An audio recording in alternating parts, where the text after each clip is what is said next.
హైదరాబాద్ ప్రధాన వార్తలు చూసుకున్నట్లయితే దీక్షా దివస్ కార్యక్రమాన్ని ఉస్మానియా యూనివర్సిటీలో ఘనంగా నిర్వహించారు.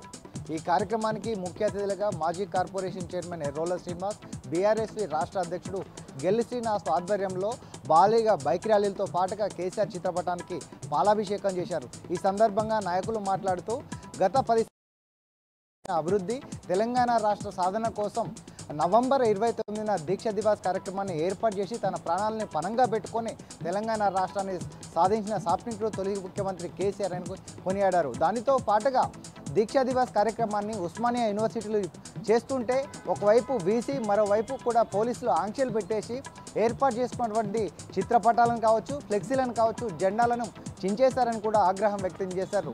ఎన్ని చించేసినా ఎన్ని ఫ్లెక్సీలు తీసేసినా బీఆర్ఎస్ నాయకులు చేసిన అభివృద్ధి కార్యక్రమాలు కావచ్చు, దాంతోపాటుగా తెలంగాణ రాష్ట్రాన్ని సాధించినటువంటి కేసీఆర్ చేసినటువంటి అభివృద్ధి కార్యక్రమాలు ప్రజల్లో గుండెనే. దాంతోపాటుగా ఉస్మానియా యూనివర్సిటీ అనేది కూడా ఉద్యమాలకు పురిటిగడ్డ.